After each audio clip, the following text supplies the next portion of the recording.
Hello friends, welcome to Study India first step of success. स्वागत है आप सभी का India's online education Study India पर। और जैसा कि आप सभी जानते हैं, it is a part of Aditya Infinity group.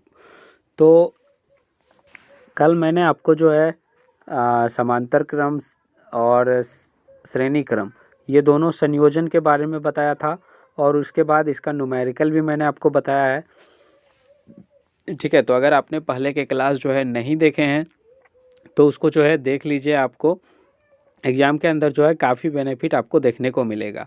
ठीक है, इसके साथ ही साथ जो है आप लोग जानते ही हैं कि डेली जो है आप सभी का क्लास कितने बजे से, ये आपका साइंस का क्लास है। तो साइंस का क्लास आपका डेली 10th के लिए साइंस का क्लास है। तो ये 10th का साइंस के लिए क्लास जो है डेली आपका कितने बजे से, 10 बजे से डेली होता है। ठीक है, तो क्लास को ज्वाइन किया करो, और क्लास को जो है अगर आपने शेयर नहीं किया है तो शेयर किया करो।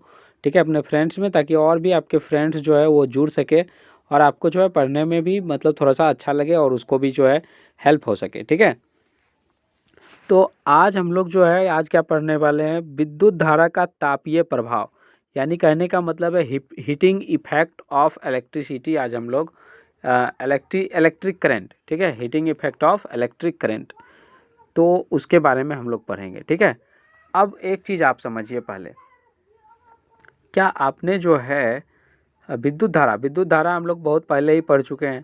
ठीक है, विद्युत धारा क्या होता है। तो जैसे कि आप किसी भी चालक तार में जब करंट जो है फ्लो करता है, जब करंट प्रवाहित करता है, तो करंट जब प्रवाहित करता है तो उसमें क्या होता है, वो भले ही कम अगर धारा रहेगा, जैसे कि मान के चलो 1 एम्पियर का धारा प्रवाहित हो रहा है तो वो कम हीट होगा। 2 एम्पियर का धारा प्रवाहित हो रहा है तो वो थोड़ा सा ज़्यादा हीट होगा। उसी तरह से 5 एम्पियर का प्रवाहित हो रहा है तो वो और ज़्यादा हीट होगा। ठीक है, तो बिल्कुल इसी तरह से जितना अधिक धारा प्रवाहित होगा उसमें हीटिंग यानी हीट जो है यानी गर्म जो है वो उतना ज़्यादा होगा।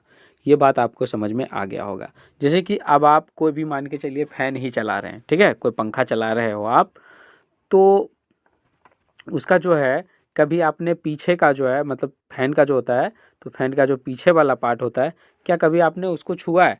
तो मतलब हालांकि छूना नहीं चाहिए, आप लोग प्रैक्टिकल करके मत देखना, क्योंकि किसी किसी फ़ैन का जो है काफ़ी ज़्यादा हीट हो जाता है तो वो आपको ज़्यादा गर्म लग सकता है। ठीक है, तो आप जो है सावधानीपूर्वक अगर आप प्रैक्टिकल करना चाहते हो तो कर सकते हो, कोई दिक्कत नहीं। ठीक है, लेकिन थोड़ा सा सावधानी बरतिएगा। ओके, तो ये जो है मतलब आपने देखा होगा क्या हीट हो जाता है। मान के चलो कोई बल्ब ही जलता है तो उसमें भी जो है क्या हो जाता है, वो काफ़ी देर जलने के बाद क्या हो जाता है, हीट हो जाता है। तो हम लोग जो है उसी को जानेंगे कि कोई भी जो है कितना देर हम जलाएंगे। मान के चलो कोई भी चीज़ जो है हम कितना देर जलाएंगे तो कितना हीट होगा। ठीक है, और वो हीट होगा तो मतलब कितना हीट होगा। ठीक है, तो हम लोग उसी के बारे में पढ़ेंगे, और उसी के लिए जो है जूल एक वैज्ञानिक थे। तो जूल ने जो है एक नियम दिए थे जिसे जूल का तापन नियम कहते हैं। क्या कहते हैं? जूल का तापन नियम कहते हैं। तो हम लोग उसके बारे में भी पढ़ेंगे। ठीक है, तो बात आती है यहाँ किस चीज़ की, तो सबसे पहले हम लोग जानते हैं कि तापन के कारण मैंने आपको बता ही दिया है कि क्या क्या चीज़। अब इसका जो है क्या होने लगा, तापन का जो है देखा कि सारा चीज़ मतलब हीट हो रहा है, तो देखा कि क्यों हीट हो रहा है, उसका कारण पता किया गया, और उसके साथ जो है उसमें और उसी तरह का मटेरियल लगाया गया और उसका जो है उपयोग किया गया। उसका उपयोग कहाँ किया गया? जैसे आपके घर में आयरन होगा, ठीक है, इलेक्ट्रिक आयरन होगा जिससे कि आप जो है कपड़ा आयरन करते हो। तो इलेक्ट्रिक आयरन जब होगा उसको कहीं कहीं पे आपको क्या लिखा हुआ रहेगा, विद्युत इस्त्री। ध्यान दीजिएगा, तो विद्युत इस्त्री लिखा हुआ रहेगा तो किसको बोला जाता है? आयरन को ही बोला जाता है। ठीक है, तो कंफ्यूज नहीं होइएगा, हिंदी में आपको विद्युत इस्त्री लिखा हुआ रहेगा। जरूरी नहीं है कि आपका विद्युत आयरन लिखा हुआ रहे। ठीक है, इस बात को ध्यान दीजिएगा। तो आयरन जो होता है, तो आयरन जो है ये क्या होता है, कपड़े हम लोग कैसे आयरन करते हैं? जब वो हीट हो जाता है यानी गर्म हो जाता है तब हम लोग कपड़े को आयरन करते हैं ना। तो मतलब हीटिंग का यूज तो हुआ, कहीं ना कहीं उसका उपयोग तो हुआ। अब घर में आपका मान के चलिए किसी के घर में हीटर है, हालांकि हीटर बहुत कम लोग जो है यूज करते हैं, तो किसी के घर में मान के चलो हीटर है, तो हीटर जो है, क्योंकि ये काफ़ी ज़्यादा जो है वाट खींचता है, काफ़ी ज़्यादा जो है ये यूनिट खपत कर देता है, ठीक है। इसी वजह से हीटर बहुत आदमी नहीं यूज करते हैं, ठीक है। तो हीटर जो है इसमें क्या होता है, इसमें भी तो हीट देता है काफ़ी ज़्यादा, तो हीट का क्या हो रहा है, प्रयोग हो रहा है, इसका उपयोग हो रहा है, ठीक है। चलिए, तो इतना मैंने आपको हीटिंग के बारे में बताया है, ठीक है। अब हम लोग जानते हैं कि इससे कौन कौन से क्वेश्चन आते हैं और किस किस टाइप के क्वेश्चन बनते हैं, ठीक है।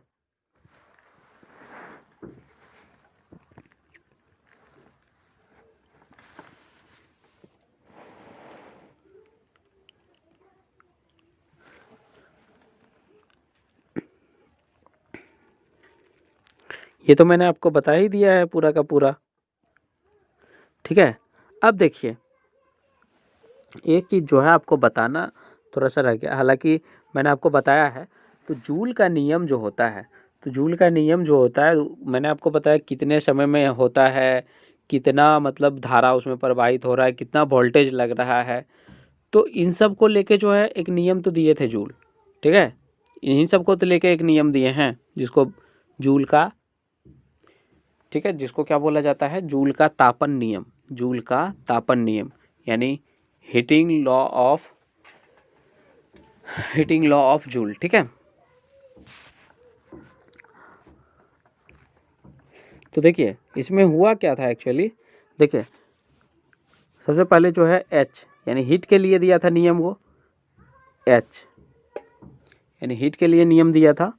तो हीट के लिए नियम दिया था, तो ये जो है आपका क्या बोला था, ये जूल महाराज बोले थे कि ये जो है ना, जितना वोल्टेज रहेगा उसका गुणनफल धारा के साथ होगा, और इसके साथ ही जितना समय तक ये होते रहेगा, जितना समय तक ये चलते रहेगा, तो वही इसका जो है उतना जूल जो है आपका हीट निकलेगा, ठीक है। यानी इतना वोल्ट, इतना धारा, और ये आपका जितना टाइम तक चला, सभी का गुणनफल हो के जूल में जो कन्वर्ट होगा, वही जो है क्या है, वही हीट कहलाएगा।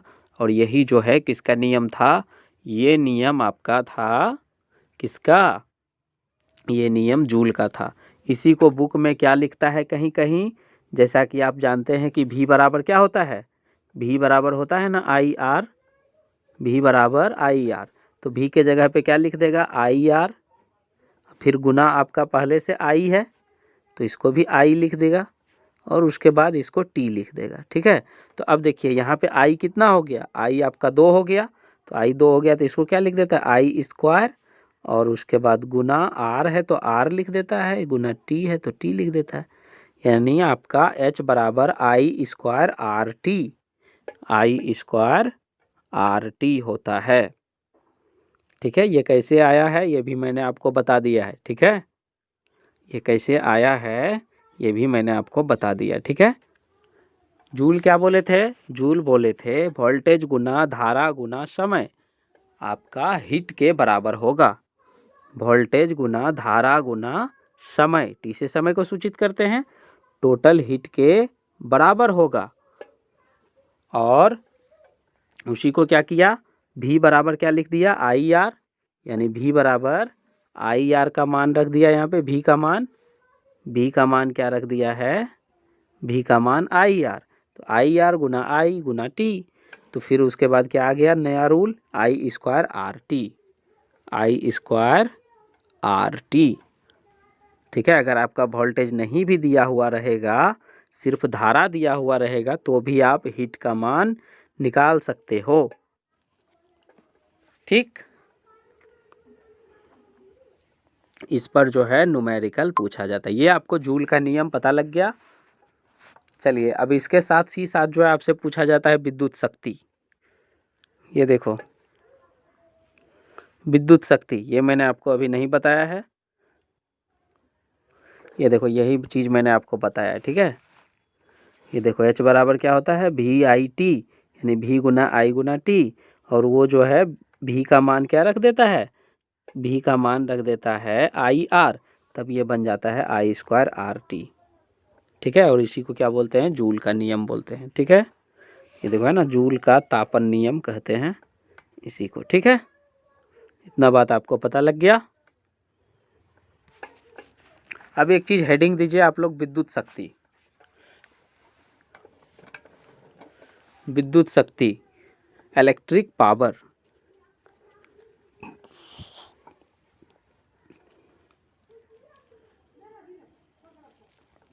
लिखिए, कार्य करने की दर को, इसका डिफिनेशन लिखिए विद्युत शक्ति का। कार्य करने की दर को, कार्य करने की दर को विद्युत शक्ति कहते हैं। Rate of doing work, rate of doing work is called electric power. यानी कार्य करने की दर को विद्युत शक्ति कहते हैं। ठीक है, इसे पी से सूचित किया जाता है। किससे? पी, इसे पी से सूचित किया जाता है।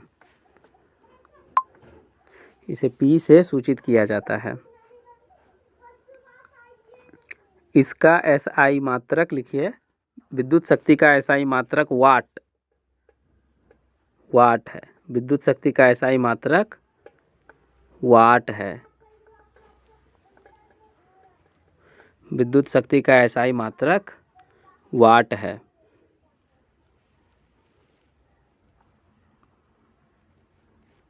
हो गया?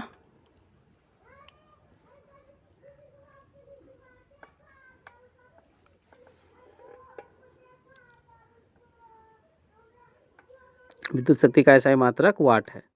हो गया? एक चीज आपसे पूछा जाता है कि यूनिट, यूनिट जो है आपसे पूछा जाता है। ठीक है, चलिए हम लोग उसको भी देख लेंगे। ठीक है, न्यूमेरिकल है ये हम लोग जो है देख लेंगे, अभी तुरंत देख लेंगे इसको भी। थोड़ा सा पहले जो है इधर देख लीजिए आप कि और आपसे जो है क्या क्या चीज़ पूछा जाता है। ये देखिए, विद्युत शक्ति के बारे में मैंने आपको अभी बता रहा हूँ। ठीक,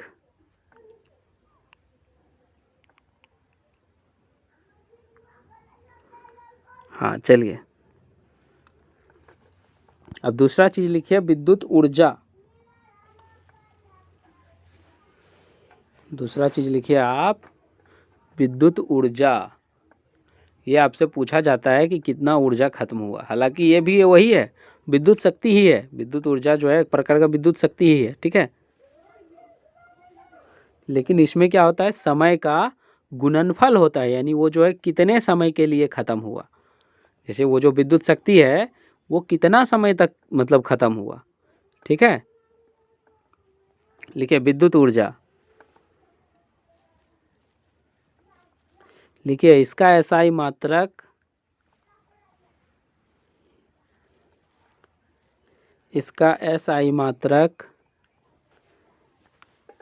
KWH, KWH यानी किलोवाट घंटा। क्या है? किलोवाट घंटा। इसका एसआई मात्रक किलोवाट घंटा है। ठीक है, KWH विद्युत ऊर्जा का एसआई मात्रक किलोवाट घंटा है।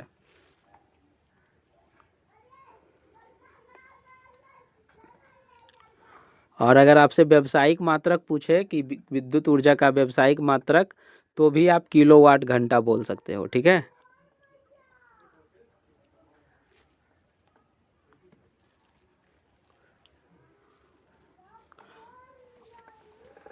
और 1 किलोवाट घंटा को, 1 KWH को क्या बोलते हैं? 1 यूनिट।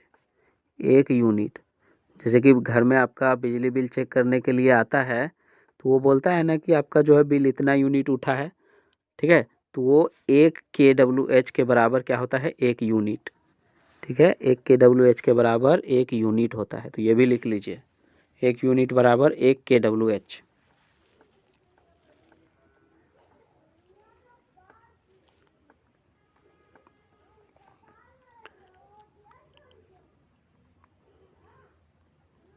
ठीक है, दूसरा चीज़ आपसे क्या पूछा जाता है, एक चीज़ और आप लोग नोट कर लीजिए। दूसरा चीज़ आपसे पूछा जाता है अश्व शक्ति। अश्व शक्ति, अश्व शक्ति, यानी इसको इंग्लिश में बोलते हैं horse power. Horse power, horse power, ठीक है। शॉर्टकट में इसको बोलते हैं एचपी। जैसे कोई भी चीज़ बोलता है ना कि इतना, मतलब जैसे कोई मोटर है तो बोलता है ना 1 एचपी का है, 2 एचपी का है, तो वो अश्वशक्ति होता है। तो एक अश्वशक्ति में देखिए 1 एचपी बराबर एक, ऊपर लिख रहे हैं, ठीक है, 1 एचपी बराबर आपका 746 वाट होता है। 1 एचपी बराबर 746 वाट। ये ऑब्जेक्टिव में पूछा जाता है ज़्यादातर, ठीक है। 1 एचपी बराबर, 1 हॉर्स पावर बराबर 746 वाट।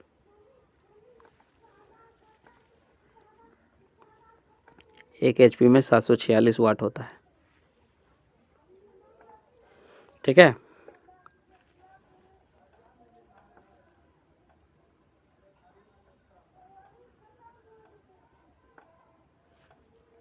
और एक, अच्छा, एक यूनिट मैंने आपको बता दिया।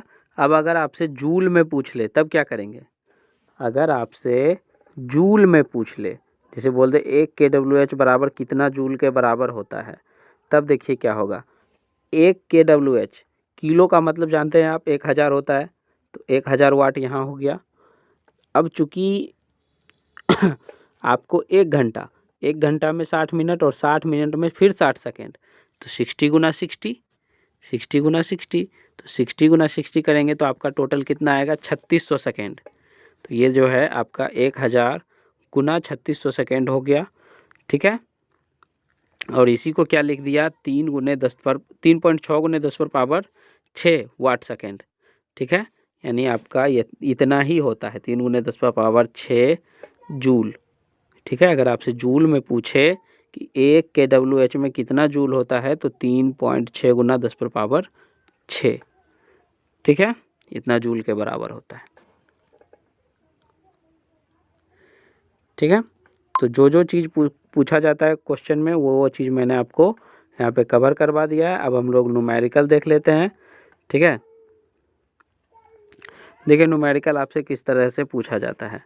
तो न्यूमेरिकल जो है आपसे पूछा जाता है किसी विद्युत स्त्री, देखिए है ना यहाँ पे लिखा हुआ, स्त्री किसको बोलते हैं, मैंने आपको थोड़ा देर पहले ही बताया कि आयरन को बोलते हैं। किसी विद्युत स्त्री में अधिकतम तापन दर के लिए 840 वाट की दर से ऊर्जा जो है उपयुक्त होती है, ठीक है, तथा 360 वाट की दर से उस समय उपयुक्त होती है जब तापन, जा कहाँ चला गया ये,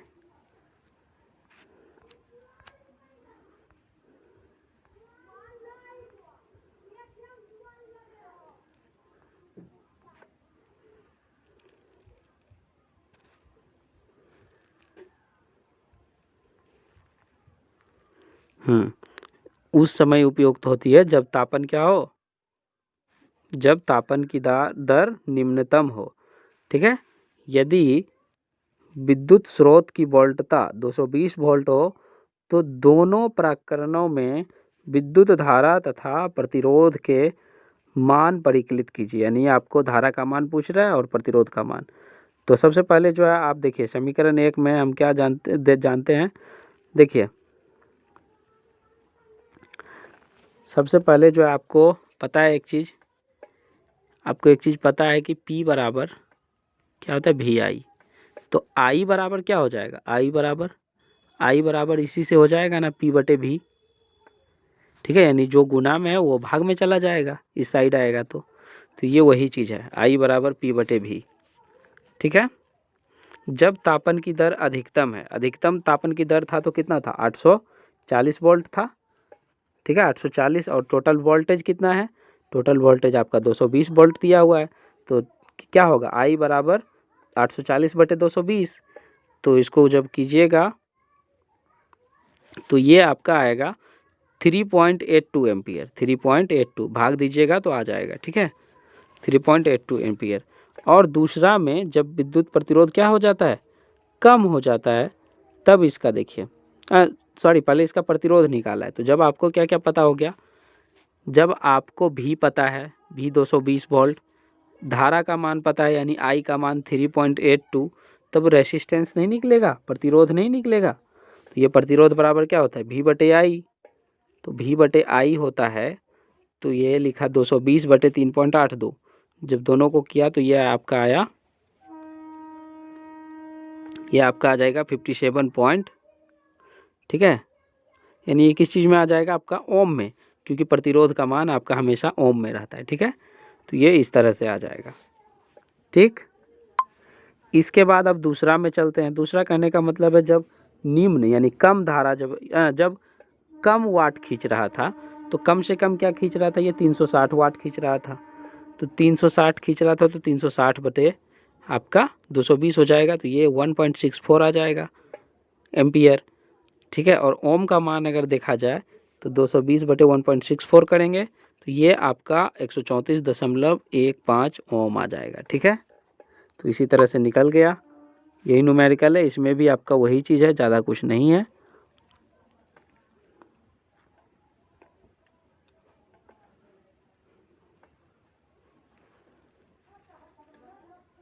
ये देखिए, इसको भी आप लोग देख ही लीजिए एक बार। ये देखिए 4 ओम प्रतिरोध से प्रति सेकेंड 100 जूल, ठीक है, 100 जूल ऊष्मा उत्पन्न होता है।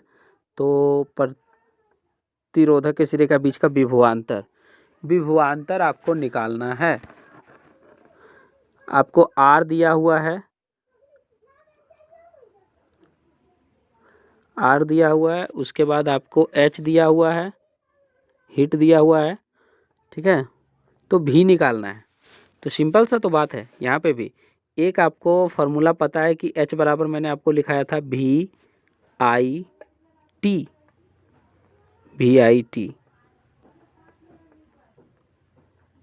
प्रति सेकेंड। तो प्रति सेकेंड है तो सेकेंड का मान तो एक ही है, तो गुना 1 कर देंगे। टी का मान 1 है तो कोई दिक्कत, टी लिखो या नहीं लिखो बात बराबर हो जाएगा, ठीक है। तो H बराबर VIT।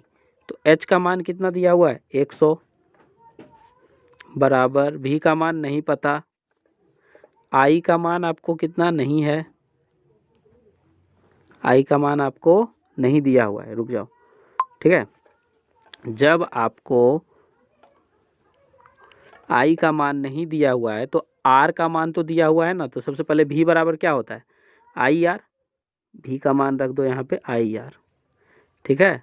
और उसके बाद एक I यहाँ पे पहले से है, दूसरा T है। T का मान 1 है, 1 सेकेंड 1 रख दिए, ठीक है। तो अब यहाँ पे क्या बन गया, 100 बराबर आपका I²। R का मान कितना है 4 है, तो यहाँ पे 4 दे दो, ठीक है। अब क्या हो जाएगा, I² बराबर हो जाएगा 100/4, ठीक है। ये 4 से कटेगा 25 बार में, तो I² बराबर 25, I² बराबर 25। तो I बराबर कितना हो जाएगा, इसका रूट में चला जाएगा। जैसे I बराबर क्या हो जाएगा, √25 बराबर 5 एम्पियर, ठीक है। अब आपको मैंने अपने तरीके से बना लिया। अब देखो यहाँ पे मैं आपको समझाता हूँ, ठीक है। ये देखो, ये वही चीज़ लिखा है, ठीक है, सारा चीज़ वही चीज़ लिखा हुआ है, ठीक है। H बराबर आपका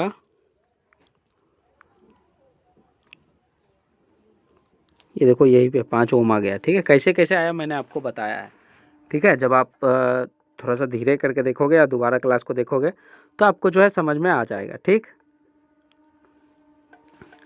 अगर आपको समझ में नहीं आते तो फिर बोलिएगा कमेंट में कि ये न्यूमेरिकल जो है या कुछ भी है ये आपको समझ में नहीं आया, ठीक है। तो हम लोग क्या करेंगे, वहाँ पे उसको फिर से बताने का कोशिश करेंगे, ठीक, या आपको सॉल्यूशन दे दिया जाएगा, ठीक है।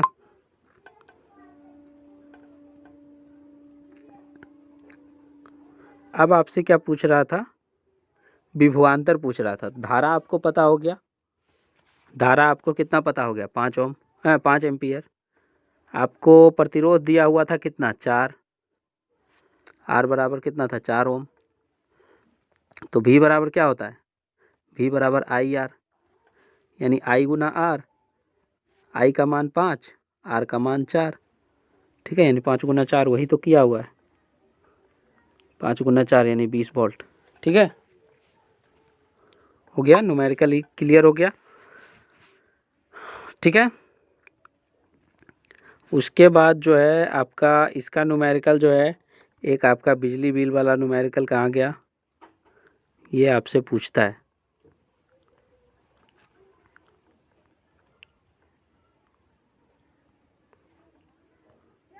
हाँ यहाँ है। ठीक है, ये देखो, ये क्वेश्चन जो है बहुत बार पूछा जाता है, इसलिए इस क्वेश्चन को थोड़ा सा ध्यान से देखिएगा। एक विद्युत बल्ब जो है 220 वोल्ट का है। ठीक है, जनित्र से संयोजित है। यदि बल्ब में आपको 0.50 का एम्पियर का विद्युत धारा है, ठीक है, प्रवाहित होता है, तो बल्ब की शक्ति क्या है। शक्ति यानी P पूछ रहा है आपसे, तो P बराबर क्या होता है आपका VI। तो 220 गुना 0.5, 0.5 का मतलब क्या होता है, सबसे पहले ये समझ लीजिए। 0.5 को क्या करो, 0.5 को जैसे दशमलव जो है ख़त्म कर दो, इसके नीचे 10 दे दो, तो ये क्या हो गया, 5 एक का 5, 5 दूनी 2, यानी कितना होता है 0.5 का मतलब सिंपल में मानो आप 1/2 होता है।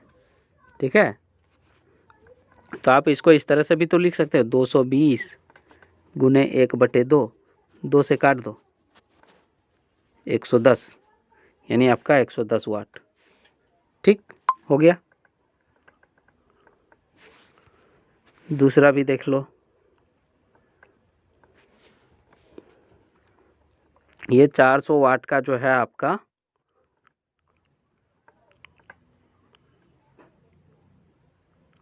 400 वाट का कोई जो है रेफ्रिजरेटर मतलब फ्रिज है।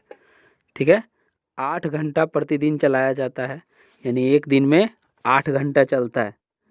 ठीक है, 3 रुपया प्रति किलोवाट घंटा, किलोवाट घंटा मतलब 1 यूनिट, यानी 3 रुपया जो है 1 यूनिट का लेता है वो। ठीक है, तो 30 दिन तक चलाने के लिए ऊर्जा का मूल्य क्या होगा। ये क्वेश्चन बहुत अच्छा है, और ये क्वेश्चन आपको आगे भी देखने को मिलेगा, एग्ज़ाम में भी आ सकता है, एग्ज़ाम में बिल्कुल आने का संभावना है। ठीक है, क्योंकि इस तरह का क्वेश्चन बहुत बार जो है डिजाइन किया जाता है। ठीक है, क्योंकि देखिए ये बिजली बिल से रिलेटेड है, इसलिए इस क्वेश्चन को ज़्यादा पूछा जाता है। ठीक है, देखो सिंपल सा बात समझो पहले, 400 वाट का जो है कोई फ्रिज है, वो 8 घंटा तक डेली चलता है, 3 रुपया 1 यूनिट का लेता है, तो 30 दिन के लिए, 30 दिन के लिए क्या निकालना है आपको, ऊर्जा निकालना है। तो सबसे पहले आपको यूनिट पता हो, यूनिट कितना यूनिट हुआ तभी तो, सबसे पहले एक दिन का यूनिट निकाल लो।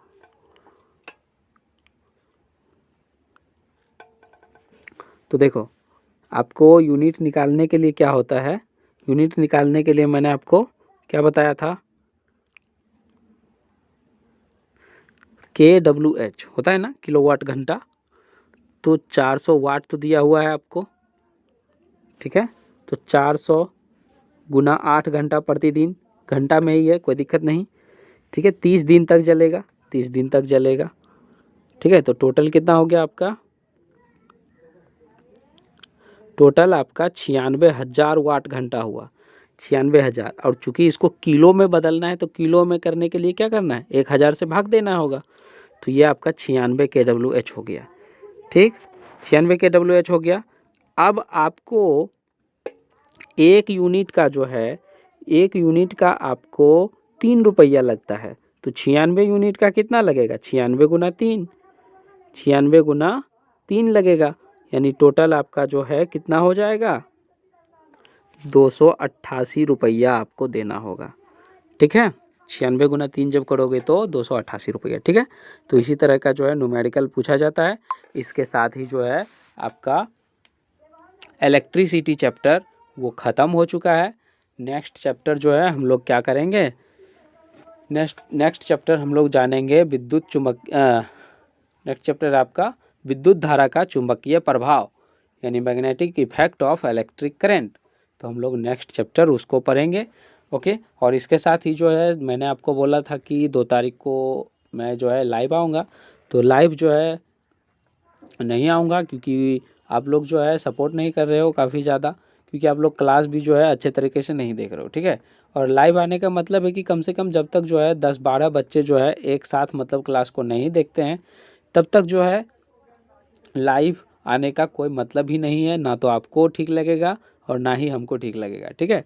तो इस वजह से जो है मैं आपको लाइव नहीं आ रहा हूँ 2 तारीख को। तो आप लोग जो है क्लास को ज़्यादा से ज़्यादा शेयर कीजिए, लाइक कीजिए, ठीक है, जिससे कि मुझे भी ठीक लगेगा, ताकि मैं आप लोग के लिए जल्दी से लाइव आ सकूं, ठीक है।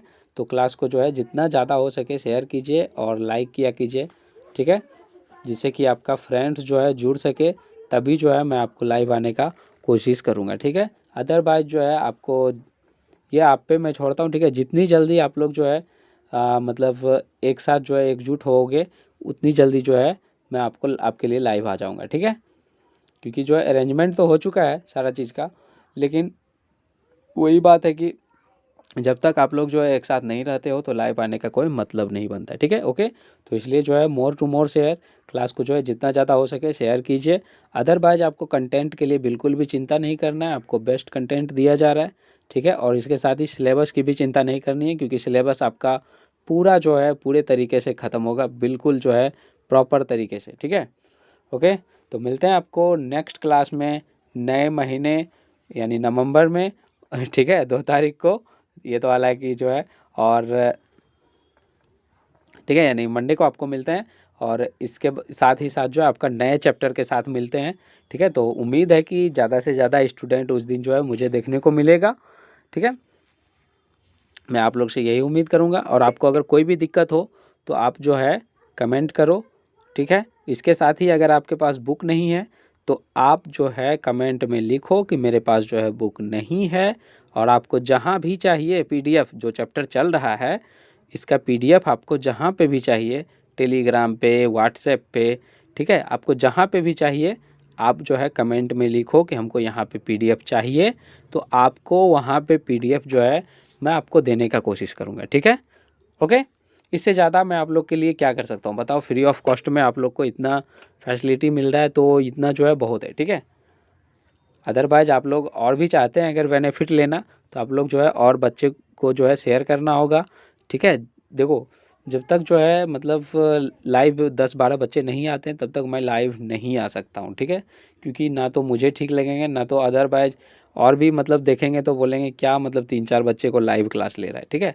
तो ये फालतू हो जाएगा, ठीक है। इसी वजह से मैं लाइव नहीं आ सकता हूँ, ठीक है। क्लियरिफिकेशन मैंने आपको दे दिया है, ओके।